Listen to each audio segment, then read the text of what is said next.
Пані та панове, мене звати Ladies and gentlemen, my name is Andriy Shevchenko. On behalf of the Mediacentru Ukraine team, I would like to welcome all the journalists who are telling the entire world about our fight for freedom. And our today's guest is Mr. Vasyl Zadvornyi, Director of the State Enterprise ProZorro. What is ProZorro?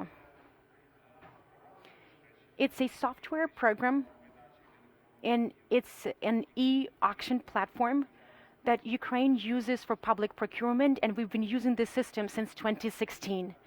Today, on April the 1st, this is 6 years sharp since this platform was used for the first time. And the task of this system was to minimize corruption risk and to utilize taxpayers' money to the best effect. ProZorro has become a world-famous brand. They have received multiple awards and recognitions globally. And today, during this briefing, we would like to find out about how ProZorro operates during wartime. Vasyl, the floor is yours. Tell us more about what has changed for ProZorro since February the 24th. Well, I think that it's true not only about ProZorro, about the entire country, so everything has changed since February the 24th.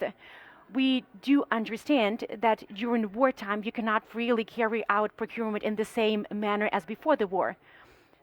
So, since February the 26th, customers received an opportunity to conclude direct agreements and contracts with reporting in the procurement system. So it's not really about long-term procurement anymore. But what happened to the information on procurement in the defense sector? All the information on procurement in the defense sector is concealed.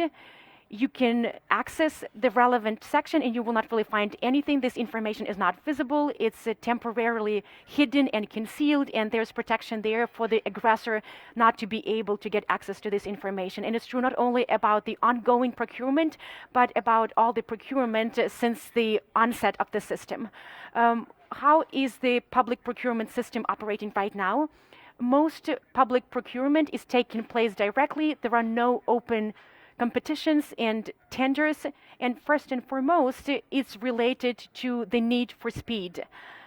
The number one priority for most customers is not really the efficiency of funds, but more about the speed of ordering. But customers still have the possibility of open procurement, and we welcome that. Because time passes by, we really hope that the situation will stabilize. We do believe in our armed forces, and corruption is still there. So we need to give thought to how we are going to raise funds from the international partners and how we're going to get reparations from the aggressor. Over the time of its functioning, ProZorro has saved about 7 billion USD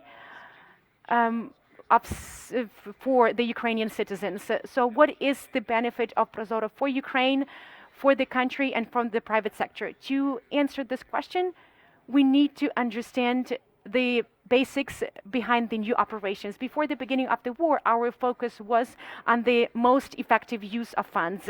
We analyzed value for money, so the price-quality ratio. Right now, during wartime, the more criterion is completely different. It's all about speed. It's all about the amount of need that we can have satisfied. We all are aware of the fact that right now millions of citizens are in need of support, governmental support in the first place. So right now our focus has shifted from public procurement procedures to intermediary services. So we are more of an intermediary platform right now. On the one hand, we want to enable public and governmental institutions to quickly find those customers that we will be able to meet their needs. And on the flip side of things, we want to help Ukrainian businesses resume their operations to boost and enhance our economy. And ProZorro plays a crucial role here. I would like to remind you that about 33,000 public customers used our services, schools, kindergartens, public institutions, you name it, and upwards of 200,000 Ukrainian businesses. So we have a large database of Ukrainian businesses. Since the 30th of March, we launched a ProZorro Plus project within our system, and it enables the suppliers to report on their needs, and the customers can find information in content suppliers. The ProZorro call center performs the function of a matchmaker. Under the current circumstances, we can see that a lot of Ukrainian entrepreneurs do not read their emails. They do not really work with systems. So we're not really talking about business as usual right now.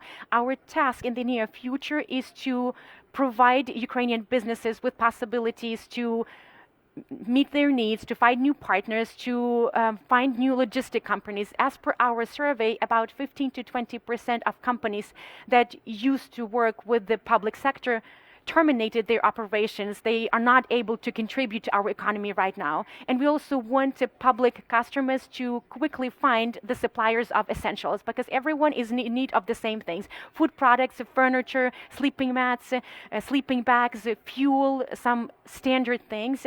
And in this regard, we're doing our utmost to support and assist the government. It sounds to me like the end to ProZorro the way we knew it, because ProZorro used to be an effective and transparent auction platform that allowed getting the best price and saving taxpayers' money. Well, in February, a lot of things came to an end. The entire planet is changing. The architecture of global security systems is undergoing some changes. So ProZorro has to transform as well. We have a very good understanding of the fact that in the next months, quarters, or even years, we will not be able to revert to the pre-war situation. So we'll not be able to have relaxed, lengthy procedures. It's not about Ukraine anymore. It will be essential for us to rebuild our country, and we will have to do it fast.